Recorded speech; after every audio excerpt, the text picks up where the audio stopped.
చదువుకునే రోజుల్లో చాలా మంది చాలా చాలా ఎంజాయ్ చేస్తుంటారు. అలాగే మేము బీటెక్ చదివే రోజుల్లో మామూలుగా చేయలేదు ఎంజాయ్. చాలా చాలా బీభత్సంగా చేసేవాళ్ళం. అమలాపురంలో చదువుకున్నాను బీసీ ఐటీఎస్లో.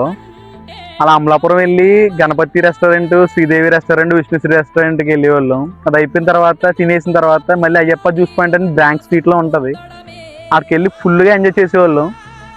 ఒక పీరియడ్ 2 పీరియడ్లు ఎగ్గొట్టేసి ఫుల్గా ఎంజాయ్ చేసి వాచ్మెన్ మేనేజ్ చేసి లోపలికి వెళ్ళిపోయేవాళ్ళు అనమాట. మా ఫ్రెండ్ ఎవరైనా ఐడి కార్డ్ తీసుకుని వెళ్ళిపోరా అని చెప్పేసి. అలాగే 4 years కంప్లీట్ అయిపోయింది. కంప్లీట్ అయిపోయిన తర్వాత ఎవరికి దారి అటు చూసుకున్నారు. తర్వాత ఒక ఫ్రెండ్ కలిసాడు నన్ను. కలిసి ఎరా బాబు ఏం చేస్తున్నావు ఏంటంటే, ఏం లేదురా డాడీ షాప్ చూసుకుంటున్నాను అన్నాను.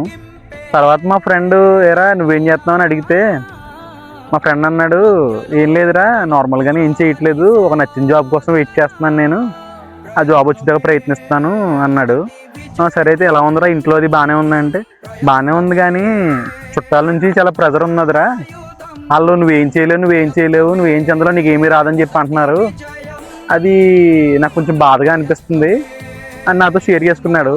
మరి డబ్బులు అయ్యి ఎలాగరా ఏంట్రా అంటే, డాడీని అడుగుతున్నాను రా, డాడీ కూడా నువ్వు ఏదో చూసుకోవచ్చు కదా, నాకు కూడా భారమే కదా అని చెప్పి అంటున్నారు.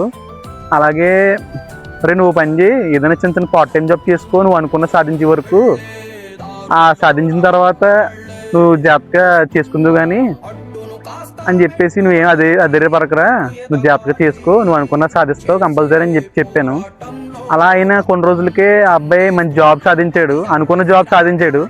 తర్వాత ఆడెవడో నాకు తెలియదు, చిచ్చి అన్న వాళ్ళే మావోడు అని చెప్పేసి ఆ అబ్బాయిని చారదీతో మొదలుపెట్టారు. అలాగే చాలామంది వేళ మనం గెలిస్తే ఒకలాగా ఓడిపోతే ఒకలాగా చేస్తున్నారు.